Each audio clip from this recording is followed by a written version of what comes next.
So hello everyone and welcome back to my channel and finally भाई IIT IISER aptitude test हो चुके हैं।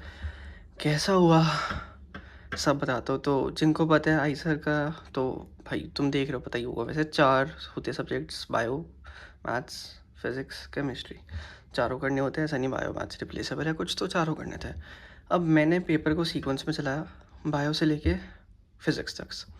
अब बायो मेरे को घंटा कुछ नहीं आता था, मतलब हार्डली आई थिंक 2 क्वेश्चन आते थे, क्योंकि मैं जेईई एस्पिरेंट तो नहीं आता था। 10th के बेसिस पे एक आई थिंक आरएनए वाला क्वेश्चन था, एक मिटियोसिस वाला, मायोसिस, पता नहीं ऐसे कुछ एक क्वेश्चन था। आई डोंट नो सही गलत, बट आइडिया जिनका था, बाकी तो किसी क्वेश्चन का आइडिया नहीं था बायो में। तो बायो मैंने तुक्के मारे, क्योंकि यार बिना बायो के पॉसिबल नहीं। 240 का पेपर है, 60 की बायो है, 180 बचे, और मेरा जो टारगेट आता है आईसर भोपाल, और उसमें भी बीएससी बीटेक के कोर्सेज, तो उसका कट ऑफ जाता है हाई। लाइक मैंने जितना सुना एक्सपेक्टेड हाई होगा, 140 के अराउंड कह रहे हैं।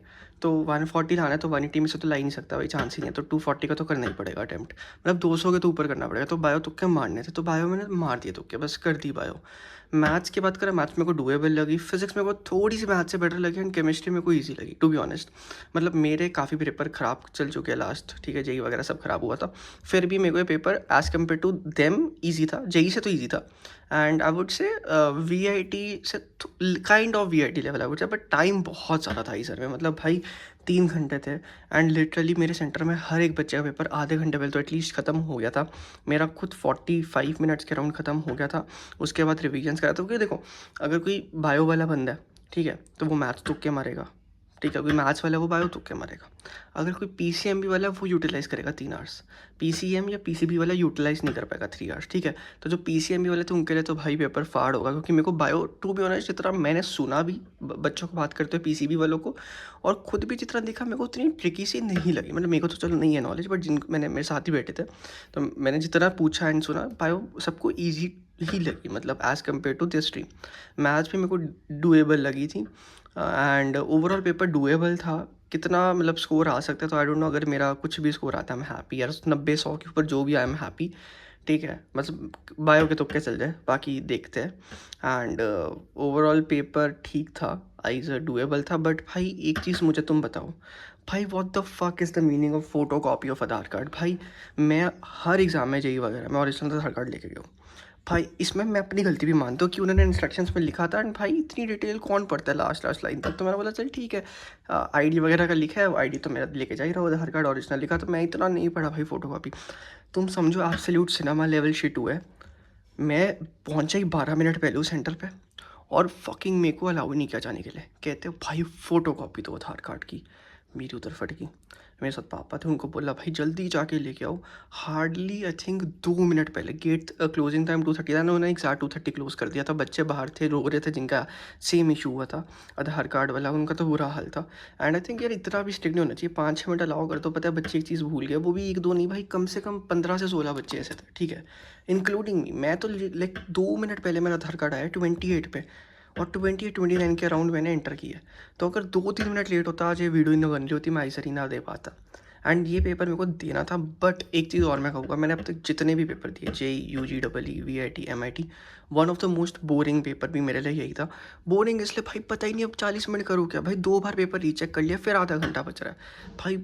बस मैंने कैसे निकाला वो टाइम।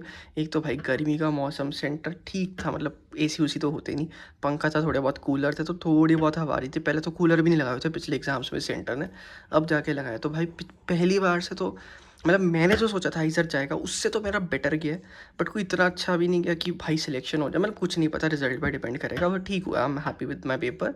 बस ये भाई एडमिट कार्ड वाली जो चीज़ थी ना भाई, photo copy of Aadhaar card, उसने मतलब भाई मेरा तो दिमाग ख़राब कर दिया। भाई खुद सोचो, मैं कॉल कर रहा हूँ, 2 मिनट पड़े हैं भाई, 2 मिनट, गेट क्लोज हो रहा था वो, तो भाई बस बच गया, गॉड्स ग्रेस थी।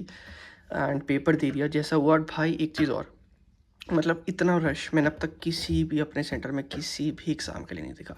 जेई में डेफिनेटली शिफ्ट बहुत ज़्यादा होती है, बच्चे डिवाइड हो जाते हैं, बट इस वाले एग्ज़ाम में आइसर में इतना ज़्यादा, मणिपाल में तो आई थिंक हार्डली 15-16 बच्चा था, इससे ज़्यादा था ही नहीं। वीआईटी में एक ऊपर का बस पूरा वो भरा था लैब, ठीक है।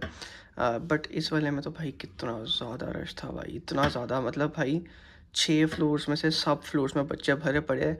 सीढ़ियाँ उतरने में भाई 15-20 मिनट लगे हैं। मतलब भाई इतना रश मैंने नहीं देखा अब तक एज सच किसी भी एग्ज़ाम के लिए। एंड इट शोज़ भाई सर की डिमांड है, बच्चे जा रहे हैं may be in research science वगैरह। एंड आई थिंक काफ़ी कम बच्चा होगा मेरी तरह जो बीटेक के लिए या उन सब के लिए देख रहा है, and it's a good option for them. I don't know यार, मतलब अभी तक प्लेसमेंट तो कुछ वन ईयर होने हैं अभी। एंड भाई मैं वीडियो एक चीज़ और भाई, अगर तो तुम मतलब counsellings M S C H D कॉमेड के वगैरह की करने वाले हो या देने वाले हो तो भाई चैनल सब्सक्राइब कर लो, मैं बताता रहूँगा। एंड अगर तुम थापड़ वगैरह की काउंसलिंग भर चुके हो या वो दे रहे हो तो उसके लिए भी सब्सक्राइब कर लेना, मैंने वो भी भरी है, मैं उसका भी बता दूंगा। एंड भाई अभी जो टाइम हो रहा है भाई, अभी टाइम जो हो रहा है, ठीक है, मैं तुम्हें बताता हूँ। एक सेकंड, अलार्म अभी भी बजी जा रहा है। 12:50, 2 बजे मेरा कॉमेंट किया है। 1:45 गेट क्लोजिंग है। लकीली सेंटर 5 मिनट की दूरी पर घर से, तो 1:20 के राउंड निकलूँगा, बस 15-20 मिनट बाद निकल रहा हूँ, खा भी लिया। एंड भाई टाइम ही नहीं मिल रहा, अभी जस्ट 3 घंटे पहले वो दिए, ठीक है, आई सर। अब 3 घंटे कॉमेट के देना। अब लोग सोच रहे हो कि भाई कॉमेट क्यों देना, भाई हमारी सिटी में कॉमेट के पोस्टपोन हुआ था पंजाब रीजन में, तो इसीलिए देना है। और सेम डेट, और मणिपाल भी सेम डेट है। और मणिपाल वाले इतने गधे बंदे हैं भाई, कर्नाटका का कॉलेज है, ठीक है, कर्नाटका की कॉमेट की का एग्जाम है भाई, तुम्हें पता नहीं कॉमेट के 2 से 5 जानबूझ के मणिपाल वालों ने उस टाइम पर रखा है ताकि भाई लोग परेशान हो। एंड ठीक है भाई, अब मैं मणिपाल नहीं दे रहा, फक ऑफ मणिपाल, ठीक है, क्या ही कर सकते हैं, अब कॉमेट के देंगे। एंड देखते हैं भाई कुछ होता जाता है भी इन एग्ज़ाम से या नहीं, वरना थापड़ वगैरह या बाकी काउंसलिंग्स है उनको भर दिए, अब देखते हैं क्या होता है। अगर तुम कुछ और भर रहे हो या कोई अच्छा कॉलेज पता है भाई बता दो, बहुत मतलब मेरी तो फकअप सिचुएशन हो रही है। एंड तुम्हें अगर कुछ जानना है तो चैनल सब्सक्राइब कर लो। काउंसलिंग्स वगैरह का तो मैं बताता रहूँगा कि मैं कौन सी भर रहा हूँ या क्या सीट अलॉटमेंट्स हो रही है। बस एक बार थापड़ का रिजल्ट आ जाए सेकेंड राउंड का, and I will tell you. And उसके बाद देखते हैं फिर M S C T C की काउंसलिंग भी है एंड बाकी सब की भी है, कॉमेड की अभी होने है, उसकी भी वीडियो मैं इस चैनल पर डाल दूँगा। सो चैनल सब्सक्राइब कर लो। Bye bye, thanks.